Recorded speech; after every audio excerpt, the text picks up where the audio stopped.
யோகிராம் சுரத்குமார். ஜெயகுரு ராயா. யோகியுடன் கொஞ்ச தூரம். நாம் பகவானுடன் பயணித்துக் கொண்டிருக்கிறோம். இன்று நாம் பார்க்க இருப்பது பாட்டியின் பக்தி. சுவாமி, சொல்ல சொல்ல கேட்காம உள்ளே வராங்க இந்த பாட்டி. யோகியின் சன்னதி தெரு வீட்டின் வாயிற்காப்போன் புலம்பியபடி ஒரு மூதாட்டியின் பின் விரைந்து வந்தான். சீ போடா அந்த பக்கம் என அவனை உதறிவிட்டு அந்த பாட்டி உள்ளே வந்தாள். சாமி, நீ ரொம்ப கெட்டு போயிட்ட. முன்பெல்லாம் என் குடிசைக்கு வந்து ஏதாச்சும் கொடுன்னு கேட்டு வாங்கி சாப்பிடுவ. இப்பெல்லாம் நீ வர்றதே இல்லை. உன்னை பார்க்க நான் வந்தாலும் இந்த பையன் நீ யாரு, எந்த ஊரு, என்ன பேருன்னு என்னென்னவோ கேட்குறான். ரொம்பத்தான் கெட்டு போயிட்ட சுவாமி.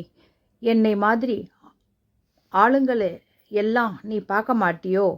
காரு மேலே வந்தாதான் பாப்பியோ? எங்களை எல்லாம் மறந்துட்டியே சுவாமி, அந்த மூதாட்டி ஆங்காரமாக கேட்டாள்.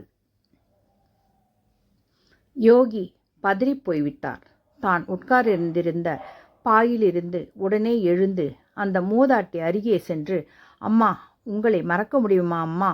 அப்பா இந்த பிச்சைக்காரனுக்கு நிறைய வேலை கொடுத்துட்டார் அம்மா. அதனால தான் இந்த பிச்சைக்காரன் உங்கள் வீட்டுக்கு வர முடியவில்லை அம்மா. வாங்கம்மா, இங்கே உட்காருங்க. அந்த மூதாட்டி உபசரித்து மற்ற பெண்கள் அமர்ந்திருந்த பாயில் அவரையும் உட்கார வைத்து யோகி அவர் எதிரில் அமர்ந்து கொண்டார். வாயிற்காப்போன் தன் இடத்துக்கு சென்று விட்டான். சாமி, உனக்கு பிடிக்குமேன்னு கேப்பை கொண்டு வந்தேன். இதை குடிப்பியா, இல்லை இந்த பணக்காரங்க கொடுக்கிற இட்லி வடையத்தான் திம்பியா? அந்த பாட்டி கோபம் தணியாமல் கேட்டாள்.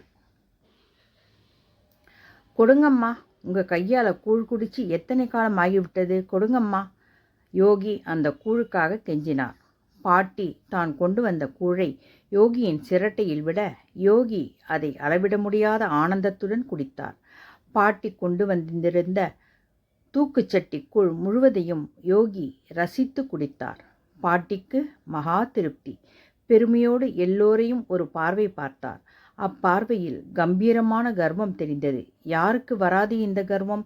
இப்பேற்பட்ட மகா யோகி தன்னிடம் கெஞ்சும் போது, சாமி, நம்ம வீட்டில் இருக்கிற வெள்ளை பசு 2 நாளாக இரையே எடுக்கலை. நானும் என்னென்னவோ செஞ்சு பார்த்துட்டேன். இது இரையும் எடுக்கலை, தண்ணியும் குடிக்கலை. உன்கிட்ட சொல்லி என்ன செய்யலான்னு கேட்க வந்தேன். யோகி தீவிரமாக யோசித்தார். சிறிது நேரம் மௌனம் காத்தார். பாட்டி அமைதியாக காத்திருந்தாள்.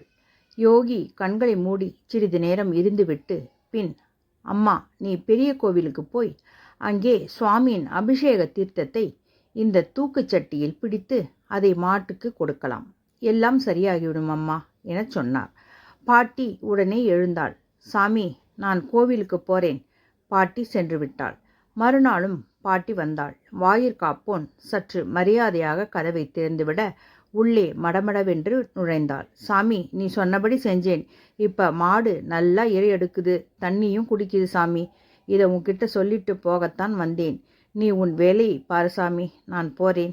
படபடவென்று பாட்டி சொன்னதை கேட்டு சந்தோஷத்துடன் எழுந்து யோகி அவரை நிறுத்தி அவர் மடி நிறைய அங்கிருந்த பழங்களையெல்லாம் பிரசாதமாக கொடுத்து கேட் வரை சென்று வழி அனுப்பி வைத்தார்.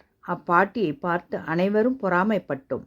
அந்த எளிமையான நம்பிக்கை நமக்கும் வராதா என்று. இதை படித்து முடித்தவுடன் எனக்கு தோன்றியது, பகவான் மீது முழு நம்பிக்கை, எளிமையான நம்பிக்கை, முழு நம்பிக்கை வைக்க வேண்டும் என்பது எனக்கு புரிந்தது. பகவான் ஒரு நாமத்தை சொன்னாலே வருவார். இது உண்மையான சத்தியம், நிதர்சனமான உண்மை.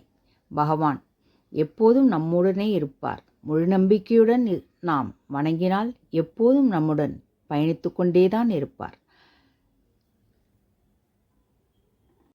யோகிராம் சுரத்குமார். ஜெயகுரு ராயா.